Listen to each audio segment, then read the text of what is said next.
राजधानी दिल्ली। रात के 12 बजे थे। रात का सन्नाटा और अचानक दिल्ली, मुंबई, नागपुर में चारों ओर फोन की घंटियां बज उठी। राजभवन मौन था, संसद मौन थी, राष्ट्रपति भवन मौन था। हर कोई कश्मकश में था। शायद कोई बड़ा हादसा हुआ था। यह किसी बड़े हादसे या आपदा से कम नहीं था।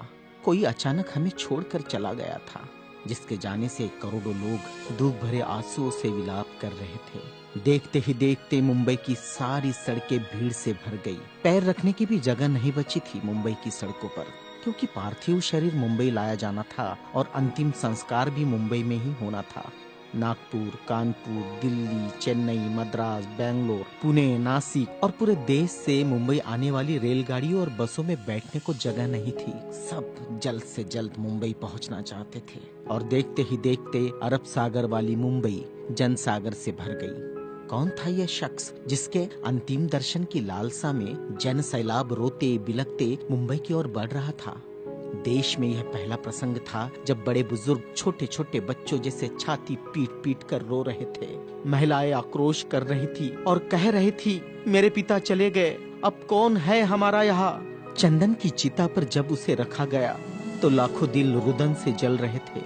अरब सागर अपनी लहरों के साथ किनारों पर थपकता और लौट जाता, फिर थपकता, फिर लौट जाता। शायद अंतिम दर्शन के लिए वह भी जोर लगा रहा था।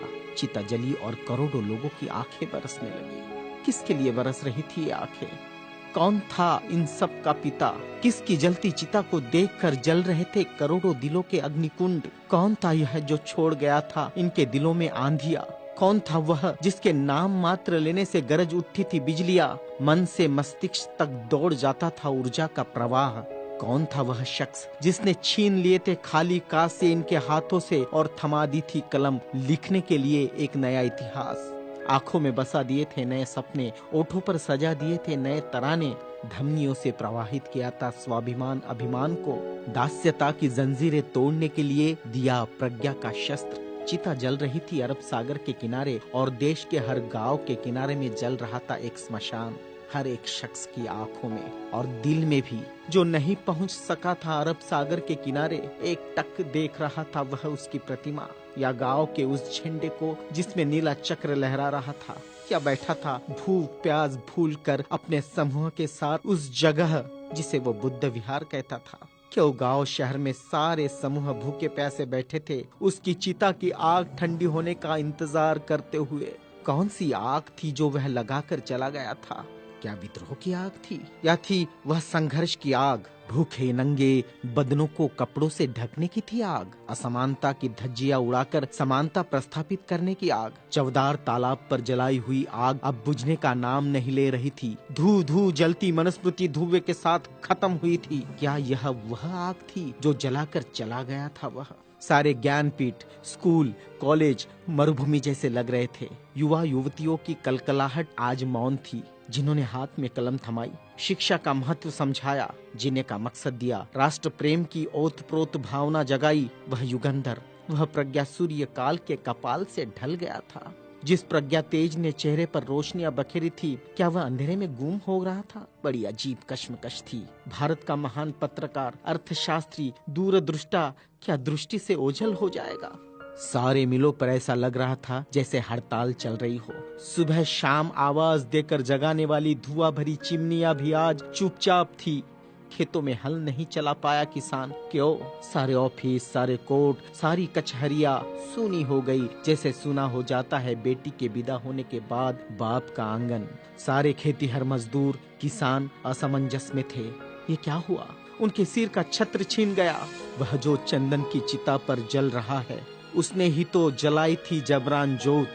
मजदूर आंदोलन का वही तो था आधुनिक भारत में मसीहा। सारी मिलों पर होती थी जो हड़तालें आंदोलन अपने अधिकारों के लिए, उसकी प्रेरणा भी तो वही था जिसने मजदूरों को अपना स्वतंत्र पक्ष दिया और संविधान में लिख दी वह सभी बातें जिन्होंने किसानों, खेतीहारों, मजदूरों के जीवन में खुशियां बखेरी थी। इधर नागपुर की दीक्षा भूमि पर मातम पसरा था। लोगों की चीखें सुनाई दे रही थी, बाबा चले गए, हमारे बाबा चले गए। आधुनिक भारत का वह सपुत्र है जिसने भारत में लोकतंत्र का बीजारोपण किया था, जिसने भारत के संविधान को रचकर भारत को लोकतांत्रिक गणराज्य बनाया था, हर नागरिक को समानता, स्वतंत्रता और न्याय का अधिकार दिया था, वोट देने का अधिकार देकर देश का मालिक बनाया था।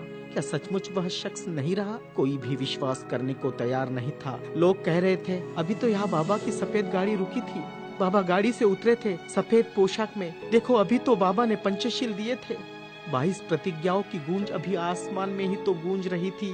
वो गूंज शांत होने से पहले बाबा शांत नहीं हो सकते।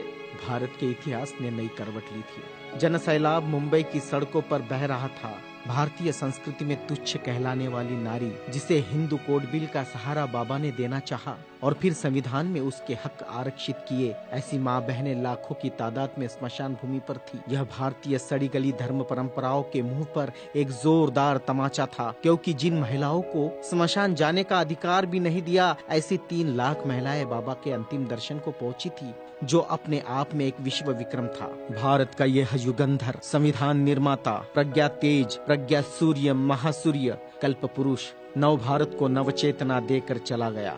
एक ऊर्जा स्रोत देकर, समानता, स्वतंत्रता, न्याय, बंधुता का पाठ पढ़ाकर, उस प्रज्ञा सूर्य की प्रज्ञा किरणों से रोशन होगा हमारा देश, हमारा समाज और हम। और पूरे विश्वास के साथ हम आगे बढ़ेंगे हाथों में हाथ लिए, मानवता के रास्ते पर, जहाँ कभी सूर्यास्त नहीं होगा, जहाँ कभी सूर्यास्त नहीं होगा, जहाँ कभी सूर्यास्त नहीं होगा।